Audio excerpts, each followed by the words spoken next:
Ayuhat talamid, hari ini kita akan sama-sama belajar tentang domair atau kata ganti artinya ya. Domir ini dalam bahasa Indonesia itu biasa kita kenal dengan saya, kamu, kita, atau dia ya. Jadi yang dinamakan kata ganti itu seperti itu. Misalkan saya minum. Nah, sayanya ini adalah domir. Nah, jadi kita sama-sama akan belajar tentang domir kata ganti ini ya dalam bahasa Arab. Nah, dalam bahasa Arab, domir yang akan kita pelajari ini ada dua, yaitu domir munfasil dan domir muttasil. Yuk kita sama-sama belajar tentang domir ya. Tadi ada dua, yaitu domir munfasil dan domir muttasil. Baik, yang pertama kita akan belajar tentang domir munfasil. Artinya kata ganti yang terpisah. Jadi di sini kita nanti akan belajar apa saja sih kata ganti yang terpisah, domir munfasil, dan bagaimana caranya menempatkan ke dalam kalimat gitu ya. Nah, domir munfasil adalah kata ganti yang terpisah. Jadi dia dapat berdiri sendiri ya. Jadi dia itu dapat berdiri sendiri kata gantinya atau domirnya. Nah, apa aja sih domir munfasil itu? Coba disimak dulu ya. Domir munfasil. Domir munfasil di sini artinya terpisah. Artinya domir ini dapat berdiri sendiri atau terpisah dengan kata setelahnya ya. Nah, ada yang tahu domir munfasil ada apa saja? Domir munfasil ada 5. Yang pertama, ana, artinya saya. Yang kedua ada anta, artinya kamu laki-laki. Ketiga ada anti, artinya kamu perempuan. Huwa, artinya dia laki-laki. Yang terakhir ada hiya, yang artinya dia perempuan. Nah, sekarang coba kita pelajari bagaimana caranya membuat atau menempatkan domir munfasil ini jika di dalam kalimat atau di dalam sebuah kalimat ya. Untuk ciri-ciri domir munfasil ini, yang pertama terpisah dengan kata lainnya. Lalu yang kedua menjadi subjek atau pelaku. Contohnya, misalkan kita mau mengatakan saya seorang siswa, bahasa Arabnya ana tilmizun, ya. Di sini domirnya ana, domir munfasilnya ana, terpisah dengan kata setelahnya, ya. Jadi ana ini terpisah dengan tilmizun. Jadi kita menulisnya bisa terpisah domirnya. Nah, untuk ciri yang kedua menjadi subjek atau pelaku. Seperti dalam bahasa Indonesia ada subjek, ada objek. Nah, ana di sini tentunya menjadi subjek atau pelaku ya. Subjek ana yaitu saya, subjeknya saya, tilmidun, seorang siswa. Nah, contoh kedua, anta Ahmadu, kamu laki-laki bernama Ahmad ya. Yang ketiga contohnya anti Aisyah tuh. Diperhatikan di sini domirnya anti. Anti ini terpisah dengan kata setelahnya ya. Yang terakhir contohnya hiya mudarrisatun. Diingat ya polanya, domir munfasil ini ana, anta, anti, dan hiya terpisah dengan kata setelahnya. Ana, anta, anti, dan hiya ini adalah domir munfasil ya, domir yang terpisah. Ini ada satu lagi huwa, tapi gak apa-apa, insya Allah sudah paham ya anak-anak ya. Baik, selanjutnya ada domir muttasil, artinya kata ganti yang bersambung. Nah, kalau yang domir munfasil tadi kata gantinya adalah kata ganti yang terpisah. Sekarang domir muttasil adalah kata ganti yang bersambung. Maksudnya adalah domirnya ini tidak dapat berdiri sendiri ya. Jadi dia harus bersambung dengan kata setelahnya atau dengan kata lainnya. Baik, kita ulang ya. Domir muttasil tadi artinya adalah tersambung. Jadi berlawanan dengan domir munfasil tadi ya.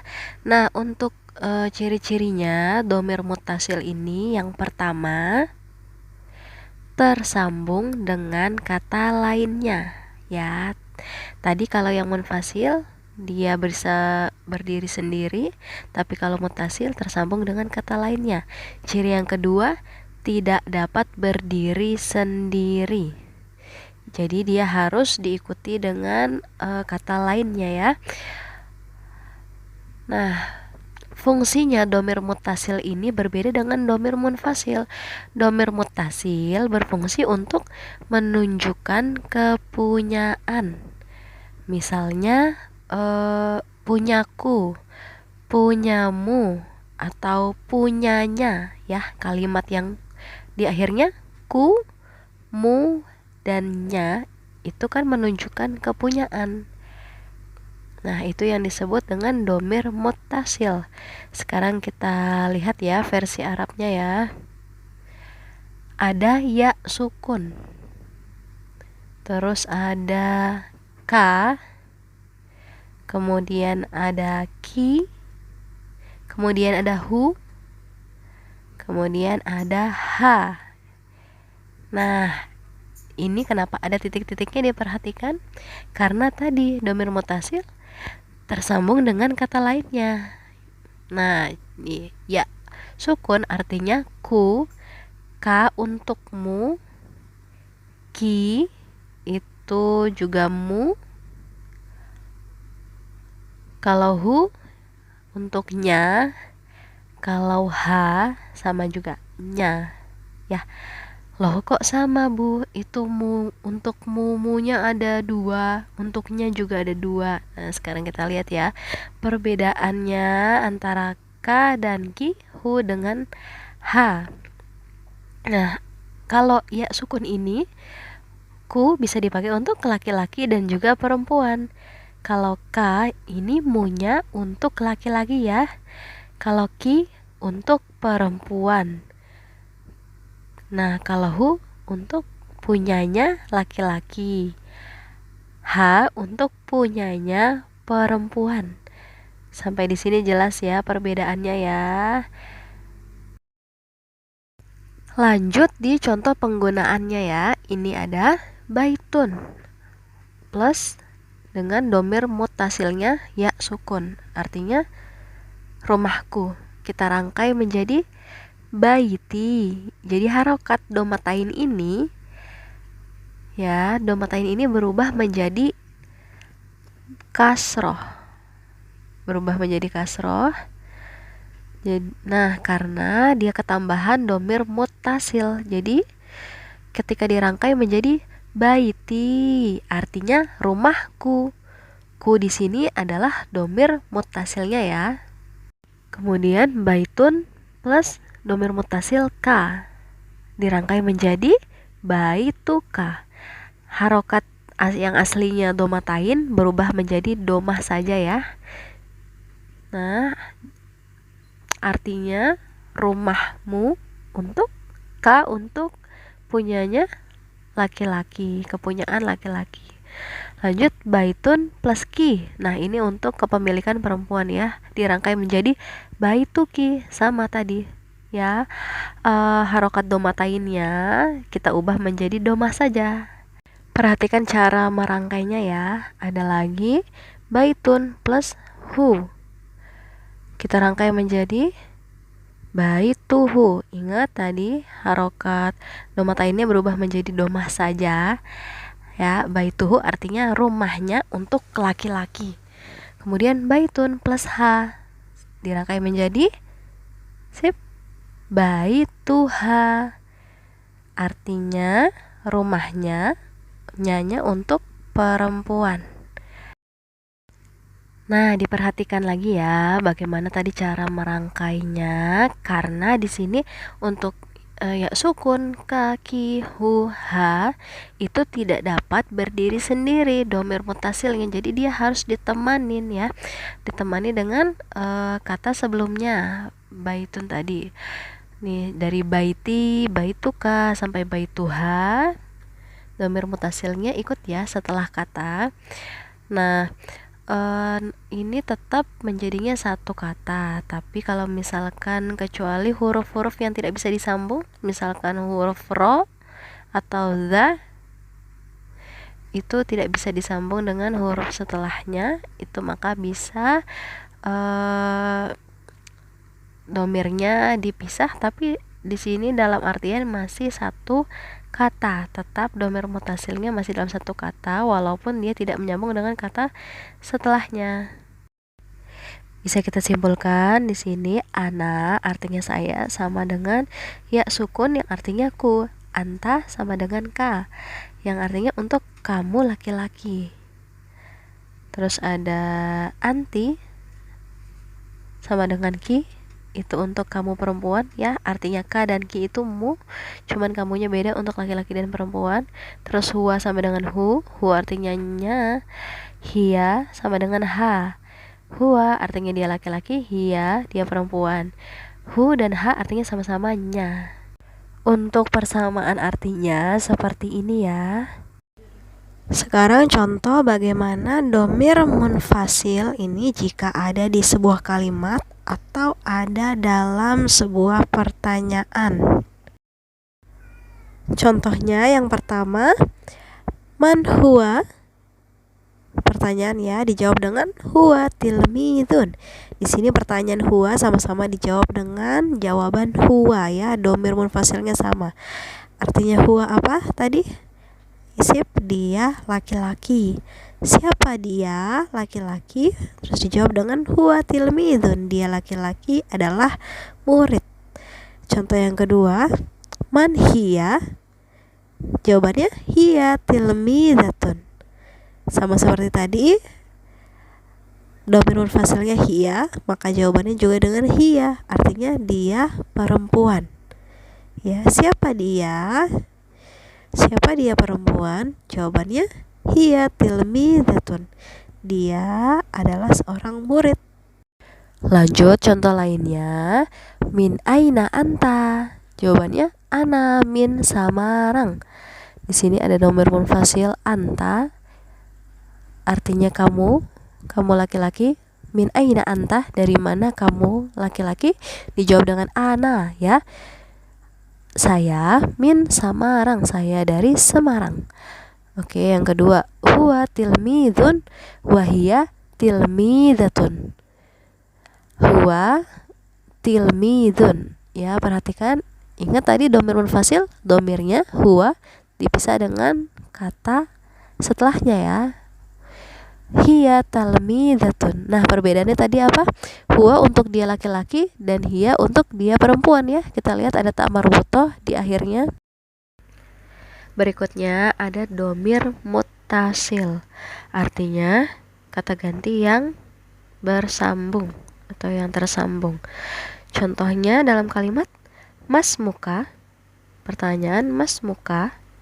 Ka di sini domirnya untuk kamu laki-laki. Siapa nama kamu laki-laki? Kita jawab dengan ismi Ahmad. Tentunya kalau ada pertanyaan, kamu dijawab dengan ku. Ismi, namaku Ahmad. Contoh kedua, mas muki, dijawab dengan ismi Anisa. Di sini ada ka, ada ki ya. Tadi bedanya apa? Yang satu ka untuk laki-laki, untuk mu laki-laki, siapa namamu laki-laki, dan ki untuk siapa namamu perempuan. Nah, untuk jawabannya sama-sama nama saya, pakai ya sukun, ismi Ahmad, ismi Anisa. Ya, bedanya cuma di pertanyaannya ka dan ki. Kemudian ini singkat saja untuk memudahkan mengubah katanya ya. Coba perhatikan, hatifuka ini kita ubah menjadi hatifi. Teleponmu menjadi teleponku. Unwanuka artinya alamatmu. Kita ubah jadi unwani, alamatku. Ya, ka di sini berubah menjadi ni kalau mau diganti menjadi alamatku. Kemudian baituka di sini ka, Kalau mau diubah jadi rumahku menjadi baiti. Selanjutnya kita buka. Domirka kita ubah menjadi kepunyaanku. Bukumu menjadi bukuku. Kitabi.